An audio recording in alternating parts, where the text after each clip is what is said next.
Assalamualaikum warahmatullahi wabarakatuh. Materi kita kali ini adalah jurnal penyesuaian. Nah, kembali ke siklus akuntansi yang telah disampaikan sebelumnya, maka materi kita saat ini berada di posisi yang biru ini. Jadi jurnal penyesuaian ini pada umumnya dilakukan pada saat akhir periode sebelum kita menyusun laporan keuangan, yaitu setelah kita membuat neraca saldo.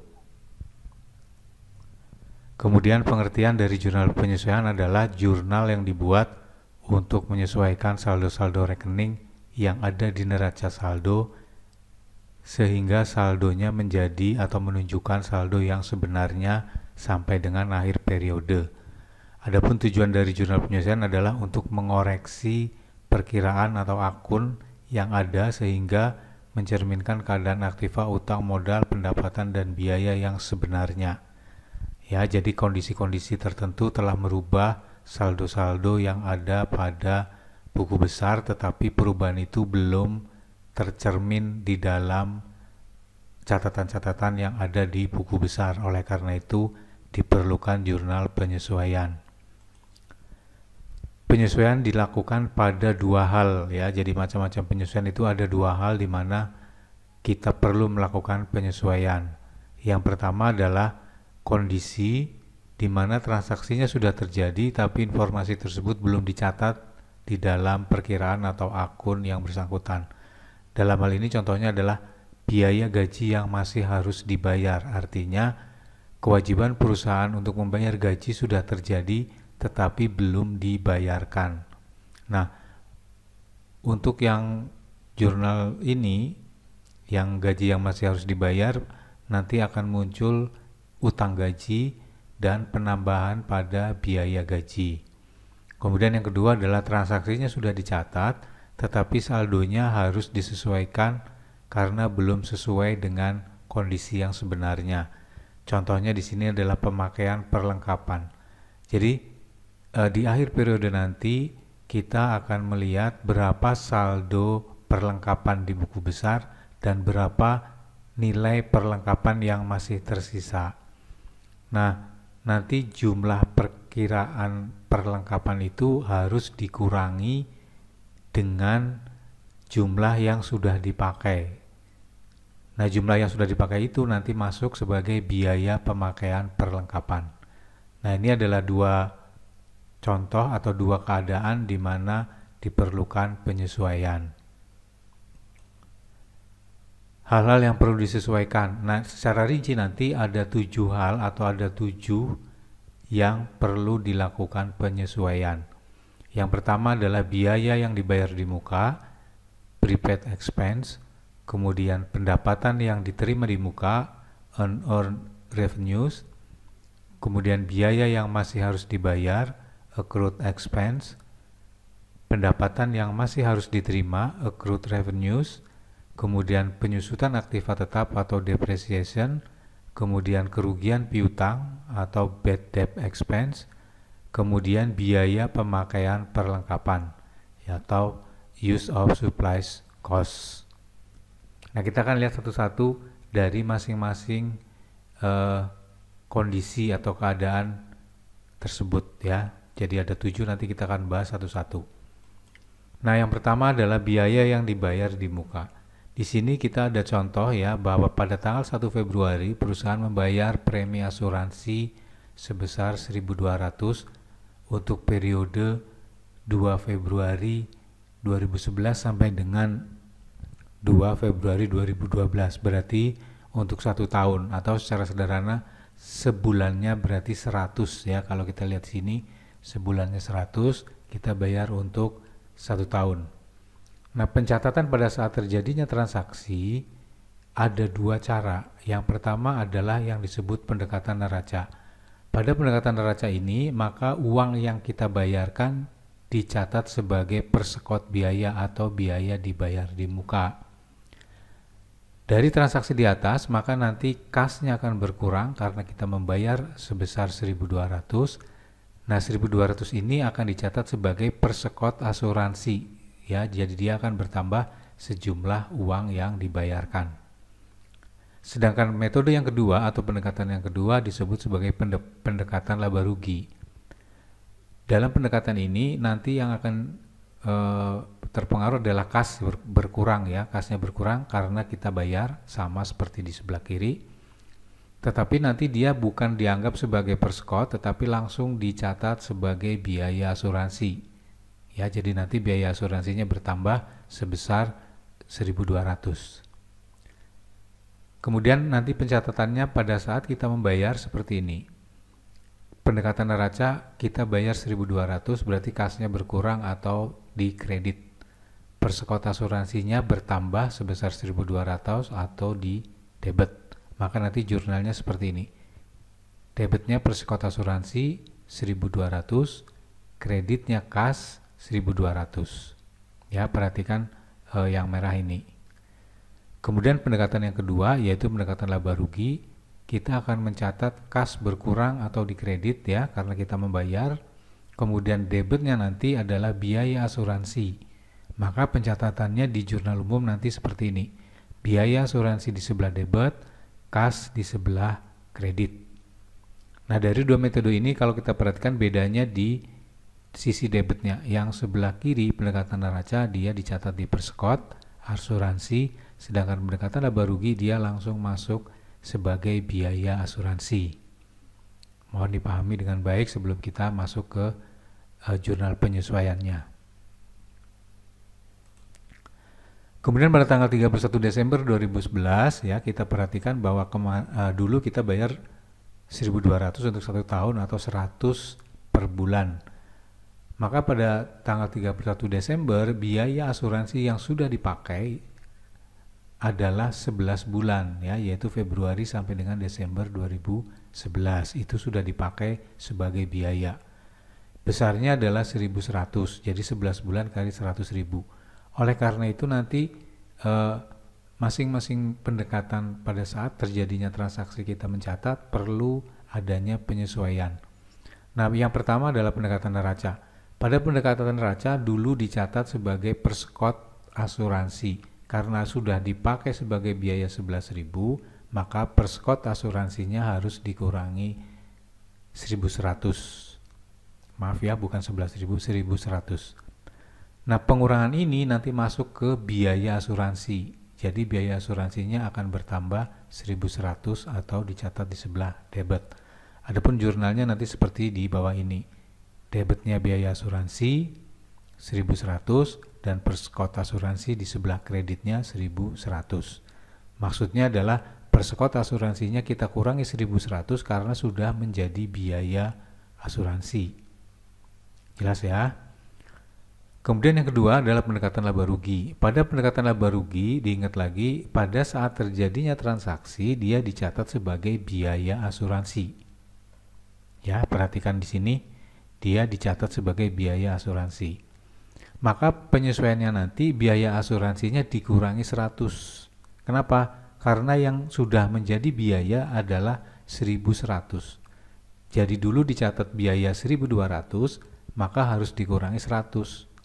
Pengurangnya itu adalah persekot asuransi, yaitu asuransi yang belum digunakan di tahun 2012 bulan Februari. Oleh karena itu nanti jurnal penyesuaiannya seperti ini. Persekot asuransinya di debit 100.000 atau ditambah, sedangkan biaya asuransinya dikredit 100 atau dikurangi. Nah, ini adalah jurnal penyesuaian untuk transaksi biaya yang dibayar di muka. Yang kedua adalah pendapatan diterima di muka. Di sini pada tanggal 30 Juni 2011 perusahaan menerima sewa gedung ya, jadi perusahaan menyewakan gedung. Ia menerima sewa untuk 2 tahun sebesar 3.000 mulai 1 Juli 2011 sampai dengan 30 Juni 2013. Ya, perhatikan di sini perusahaan menerima uang ya. Maka nanti pendekatan neraca ya, jadi sama seperti sebelumnya ada pendekatan neraca. Nah, pada pendekatan ini kasnya bertambah, perusahaan menerima uang 3.000 kasnya bertambah atau nanti dicatat di sebelah debit. Kemudian sumbernya atau sebelah kreditnya adalah sewa diterima di muka. Ya. Kemudian yang kedua, metode atau pendekatan laba rugi.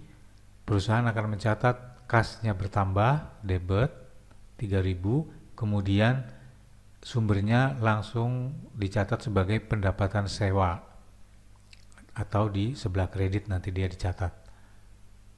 Nah, jurnalnya pada saat terjadinya transaksi pada tanggal 30 Juni adalah seperti ini. Pada pendekatan neraca, kasnya bertambah atau di debit ya. Jadi kasnya di sini di debit sejumlah uang yang diterima. Sedangkan kreditnya adalah sewa diterima di muka di sini. Sedangkan pendekatan yang kedua atau pendekatan laba rugi, dia akan mencatat penambahan kas di sebelah debit sebesar 3.000 ya, berarti sama seperti yang di sebelah kiri. Tetapi di sebelah kanan sumbernya dia langsung mencatat sebagai pendapatan di sebelah kredit ya, di sebelah kredit sejumlah uang yang diterima. Kemudian nanti pada tanggal 31 Desember 2011 sewa yang sudah berjalan adalah 6 bulan, maka pendapatan yang diakui untuk 2011 adalah pendapatan selama 6 bulan itu, yaitu dari Juli 2011 sampai Desember, atau jumlahnya 750. Maka nanti jurnal penyesuaiannya pada pendekatan neraca berarti sewa diterima di muka yang tadinya dicatat 3.000 dikurangi 750 karena itu sudah menjadi pendapatan di tahun 2011. Kemudian pendapatan sewa akan muncul atau bertambah sebesar 750 di sebelah kredit. Jadi jurnalnya nanti seperti ini, debitnya sewa diterima di muka 750, kreditnya pendapatan sewa 750. Sedangkan pendekatan laba rugi dulu dicatat sebagai pendapatan sewa sebesar 3.000. Padahal pendapatan sewa untuk 2011 adalah 750. Oleh karena itu di sini nanti pendapatan sewa yang dulu dicatat 2.000 harus dikurangi 1.250. Ini adalah untuk pendapatan periode yang akan datang. Nah, jumlah 1.250 ini nanti masuk sebagai sewa diterima di muka ya, yang akan dicatat di sebelah debit. Jurnalnya di sebelah kredit ya. Jurnalnya seperti ini. Pendapatan sewa 1.250, sewa diterima di muka 1.250. Yang ketiga adalah biaya yang masih harus dibayar. Di sini pada tinggal 31 Desember 2011 ternyata ada biaya gaji yang masih harus dibayarkan sebesar 300. Karena gaji ini sudah menjadi kewajiban tetapi belum dicatat, maka harus dilakukan penyesuaian yaitu dengan menambahkan biaya gaji dan menambahkan utang gaji. Sehingga jurnal penyesuaiannya adalah biaya gaji di sebelah debit sebesar yang belum dibayarkan ya 300 dan utang gajinya di sebelah kredit 300 juga. Kemudian yang keempat, pendapatan yang masih harus diterima. Pada tanggal 31 Desember misalnya perusahaan masih harus menerima pendapatan bunga untuk 2 bulan, setiap bulannya adalah 120 atau 2 bulan berarti 240. Maka bunga yang harus diterima ini akan dicatat di dalam jurnal penyesuaian sebagai piutang ya, karena kita belum menerima bunganya tapi sudah berhak. Piutang bunga bertambah atau di sebelah debit, kemudian pendapatan bunga bertambah atau dicatat di sebelah kredit. Jurnalnya seperti di kanannya, piutang bunga 240, pendapatan bunga 240. Yang kelima adalah penyusutan aktiva tetap. Penyusutan aktiva tetap adalah pengurangan nilai aktiva karena sudah digunakan untuk kegiatan operasional. Di sini contohnya kendaraan yang sudah digunakan, maka nilainya akan berkurang. Pada tanggal 31 Desember 2011, ada kendaraan yang dibeli 70.000, kemudian setiap tahun disusutkan 10% atau nilainya menurun dengan taksiran 10% atau 7.000. Maka nanti akan dilakukan jurnal penyesuaian dengan mencatat di sebelah debit, yaitu biaya penyusutan kendaraan karena dia bertambah. Kemudian akumulasi penyusutan kendaraan juga bertambah, tetapi dia ditulisnya di sebelah kredit. Jurnalnya ada di sebelah kanan ini. Debitnya adalah biaya penyusutan kendaraan, jumlahnya 7.000, dan kreditnya adalah akumulasi penyusutan kendaraan, jumlahnya 7.000. Yang keenam adalah kerugian piutang. Jadi perusahaan jika bisa memperkirakan piutang yang bakal macet jumlahnya berapa, maka dia boleh membuat cadangan kerugian piutang. Nah, dalam contoh ini saldo piutang perusahaan ada 1.000. Dari 1.000 ini diperkirakan 10% tidak tertagih atau macet, yaitu 10 ya, 10% dari 1.000 berarti 100 di sini, maaf 100. Maka nanti pencatatannya adalah kerugian piutang bertambah dicatat di sebelah debit, kemudian dibentuk cadangan kerugian piutang di sebelah kredit. Jurnalnya nanti seperti di sebelah kanan, kerugian piutang 100, cadangan kerugian piutang di sebelah kredit 100. Kemudian yang terakhir, yang ketujuh adalah pemakaian perlengkapan. Di sini dicontohkan pada awal tahun ada saldo 1.000 untuk perlengkapan. Ternyata pada akhir periode atau akhir tahun masih tinggal 800. Berarti 800 ini masih belum dipakai, atau yang sudah dipakai adalah 200 untuk periode 2011. Berarti nanti dibuat jurnal penyesuaian dengan menambah biaya perlengkapan dicatat di sebelah debit, dan mengurangi nilai perlengkapan ya, perlengkapannya berkurang atau dicatat di sebelah kredit. Jurnalnya seperti di kanan, biaya perlengkapan di debit 200, perlengkapan di kredit 200. Sejumlah yang telah digunakan. Nah, demikian pembahasan mengenai jurnal penyesuaian. Terima kasih atas perhatiannya. Jika masih ada yang belum dipahami, silakan Anda ulangi video ini sebelum melanjutkan ke materi berikutnya. Wassalamualaikum warahmatullahi wabarakatuh.